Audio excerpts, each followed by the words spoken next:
Bonjour à tous, c'est Mathis le monteur. Si vous aussi vous intéressez au domaine du FPV et aux images cinématiques, cette vidéo est faite pour vous. Aujourd'hui, je vais vous parler du logiciel Real Steady Go qui permet de stabiliser les images prises par drone avec une GoPro. Et avec ce logiciel, on passe de ça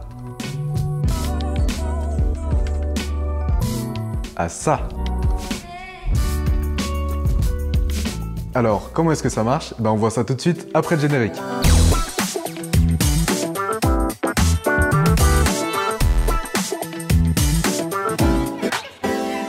Plus une vidéo est stable, plus elle semble fluide et belle. C'est pour cela qu'on utilise des outils de stabilisation qui permettent de rendre des vidéos plus nettes et de réduire ou d'éliminer les tremblements indésirables. Alors il existe différents types de stabilisation. Il y a tout d'abord des stabilisations qu'on peut dire physiques, avec des éléments qui vont bouger sur l'optique ou dans le capteur. On a aussi des stabilisateurs à la main, comme par exemple des Steadicam, mais il y a aussi des stabilisateurs numériques avec soit un traitement en live, comme par exemple l'Hypersmooth de la GoPro, ou soit un traitement en post-production. Voilà à quoi ça ressemble avec un traitement en live avec l'Hypersmooth de la GoPro. Et voici à quoi ça ressemble avec un traitement en post-production avec Real Steady Go.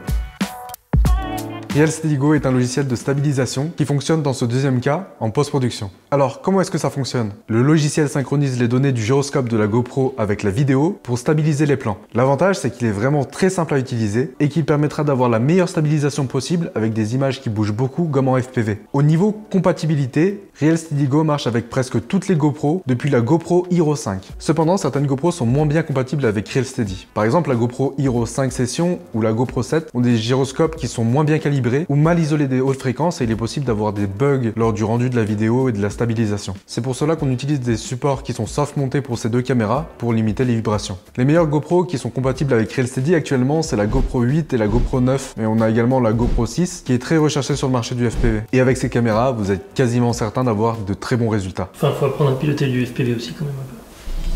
Alors vous allez me dire, mais pourquoi utiliser Real Steady alors qu'on a une super stabilisation dans la GoPro? Actuellement, le rendu est vraiment très bon au niveau de la stabilisation, notamment grâce à l'Hypersmooth de la GoPro. Mais la vidéo n'est pas aussi fluide que ce que peut rendre Real Steady. La stabilisation intégrée au GoPro ne prend pas en compte les images d'après, contrairement à Real Steady qui est un logiciel en post-production. Donc très logiquement, on va pouvoir davantage anticiper les mouvements et avoir des trajectoires qui sont beaucoup plus douces. La stabilisation des GoPro, même si elle est vraiment superbe, ne sera pas aussi précis que le rendu qu'on peut attendre avec Real Steady Go, et c'est par exemple ce que l'on peut reprocher au DJI FPV actuellement. Avec le DJI FPV, on a vraiment un très beau rendu au niveau de l'image, mais la stabilisation pourrait être largement améliorée. Real Steady a vraiment une super stabilisation. Cependant, pour l'appliquer, il va falloir faire des niveaux de zoom qui peuvent déformer l'arrière-plan. On aimera ou pas, mais on fait volontiers ce compromis pour obtenir cette qualité de stabilisation. Un autre inconvénient aussi, c'est qu'il faut l'acheter. Actuellement, il est à 99 $ sur le site de Real Steady, mais honnêtement, je trouve qu'il en vaut vraiment le coup, surtout si vous faites du montage. Shut up and take my money.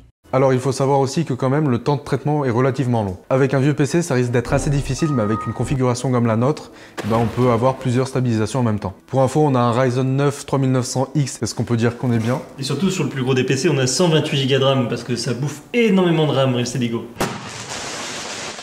Passons dès à présent à la pratique. Avant toute chose, il faut bien paramétrer sa GoPro pour avoir la meilleure qualité de rendu sous Real Steady Go. Je vous donne donc mes paramètres de GoPro que j'ai testés et qui marchent vraiment très bien. Ça marche bien. Je vous conseille de toujours vous mettre en 2,7K ou en 4K pour avoir une bonne résolution, même avec un zoom dans l'image. On se met en 4/3 pour que le logiciel puisse cropper dans la vidéo. Le 4/3, c'est la plus grande résolution de GoPro et le logiciel va gérer les niveaux de zoom à l'intérieur de ce 4/3. Alors si vous filmez en 16/9, le logiciel va quand même cropper dans la vidéo et vous allez perdre de la marge. On se met en wide ou en large pour avoir un maximum d'éléments sur les côtés. Une chose très importante, c'est qu'il faut bien désactiver la stabilisation de la GoPro, puisqu'autrement les données du gyroscope ne seront pas enregistrées et les fichiers seront intraitables.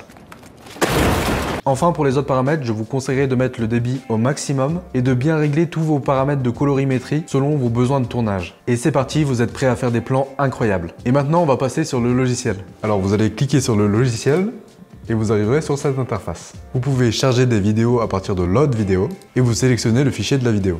Ici, le logiciel est en train d'analyser la vidéo. Sur cette interface, vous pouvez voir la prévisualisation de la vidéo stabilisée, la timeline, les points d'entrée et de sortie qui correspondent au début et à la fin de la vidéo, un bouton Play et un bouton pour gérer les paramètres du logiciel. À savoir que si vous déplacez les points de début et de fin de la vidéo, le son ne sera pas exporté. On va aller voir un peu plus près dans les paramètres de la vidéo. Dans les paramètres de la vidéo, vous pouvez gérer plusieurs choses. Vous pouvez tout d'abord régler la smoothness. C'est-à-dire que si vous l'augmentez, plus le rendu sera lisse et stable. Cependant, Plus on l'augmente et plus Real Steady aura tendance à zoomer dans l'image. Personnellement, je le change pour deux utilisations. Si je fais des plans plus cinématiques avec des mouvements très doux, je le laisse en normal puisque la stabilisation est déjà exceptionnelle. Par contre, si je fais des mouvements un petit peu plus bruts, en mode un petit peu freestyle, je m'autorise à descendre un petit peu plus vers du low pour que les mouvements soient un peu plus rapides et plus naturels. En fait, tout dépend de votre utilisation et de votre façon de voler. On observe que lors des mouvements assez doux et linéaires, la stabilisation en normal diminue largement les petits à-coups et les mouvements indésirables. Cependant, les niveaux de zoom sont un peu exagérés et vraiment très lents et on perd de l'information dans l'image lors de simples virages ou de changements de direction. Dans cet exemple, vous pouvez voir que la trajectoire est très fluide. Cependant, l'image est trop recadrée, ce qui fait qu'on ne voit pas le haut et qu'on se perd dans la trajectoire du drone. En low, on remarque un peu plus les mouvements indésirables du drone. La qualité de la stabilisation reste très bonne.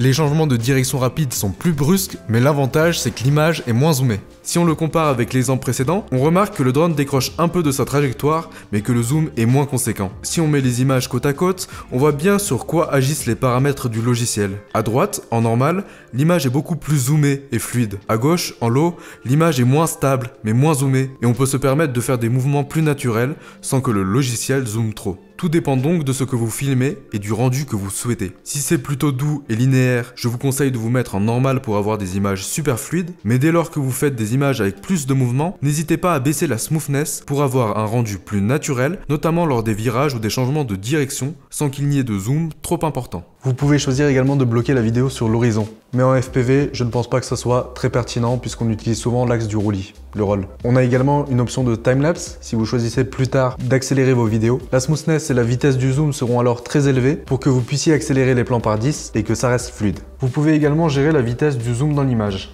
En fait, plus il y a de mouvement, plus Real Steady zoome dans l'image. A l'inverse, quand il y a moins de mouvement et que ça devient calme, le logiciel dézoome un petit peu dans l'image. Alors en fait, ce paramètre, plus vous l'augmentez et plus la vitesse du zoom sera lente, et plus vous l'abaissez, et plus la vitesse de zoom sera rapide. Par défaut, ce paramètre est lié avec la smoothness. Je vous conseillerais toujours de lier les deux, puisque si vous bougez la smoothness, le logiciel choisira automatiquement la vitesse de zoom qui convient. Autrement dit, il va choisir la vitesse de zoom recommandée et vous aurez le meilleur rendu possible. Enfin, dans la section Utility, vous pouvez inverser les données du gyroscope si vous avez mis votre GoPro à l'envers par exemple. Vous pouvez également choisir d'utiliser les sync points. On fait OK.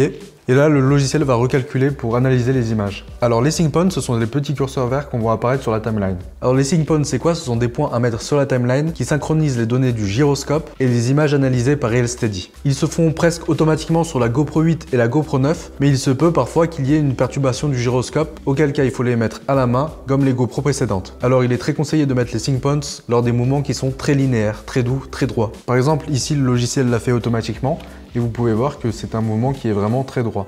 Une fois que tout cela est fait, vérifiez que tout est bon et c'est parti, vous pouvez sauvegarder la vidéo. À partir de cela, le rendu s'effectue et vous retrouverez la vidéo en regard du média d'origine. Voilà, j'espère que cette vidéo vous aura plu. En tout cas, moi ça me fait super plaisir de revenir sur la chaîne. Si vous avez des questions sur Real Steady Go, n'hésitez pas à nous les poser en commentaire, on se fera un plaisir d'y répondre. D'ici là, moi je vous souhaite de très bons vols en FPV et surtout de bons montages. Salut!